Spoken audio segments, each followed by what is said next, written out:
अंडा कढी करते आहे, फोडून अंडा कढी. आता हे कांदा घातला आहे फोडणीला आणि अद्रक लसूणची पेस्ट, 1 चम्मच अद्रक लसूणची पेस्ट. ती चांगली आपण भाजून घेऊया. कांदा फोडणीचा भाजून घेऊया मस्तपैकी. आता आपण याच्यामध्ये मालवणी लाल मसाला टाकूया. जसं तुम्हाला तिखट कमी हवं असेल तर कमी, जास्त हवं असेल तर जास्त. आणि धना जिरा पावडर, हळद, गरम मसाला,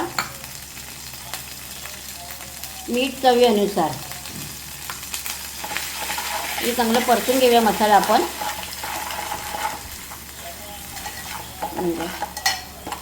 चांगलं परतून घेतलं आहे.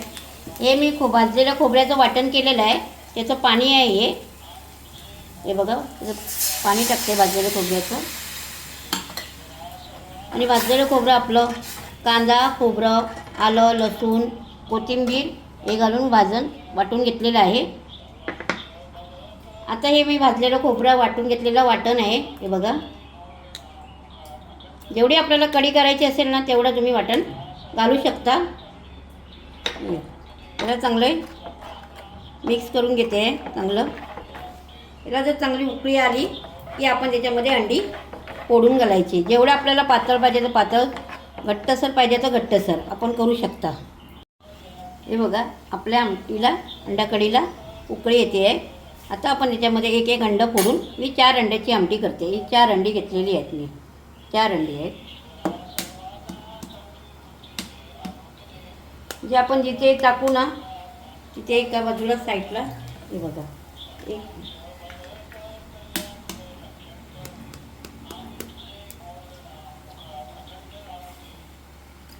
आपण अशी अंडी गॅस बारीक करून तुम्ही टाकू शकता. हे बघा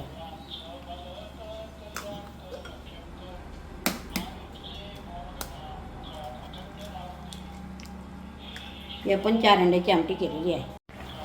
ही आपली अंडा कढी. अंडी घातल्याच्या नंतर अंडी कढी आपली उकळून झालेली. आपण अंडी आज ती उचलून बघायची. बघा असं चांगलं शिजतं अंडं.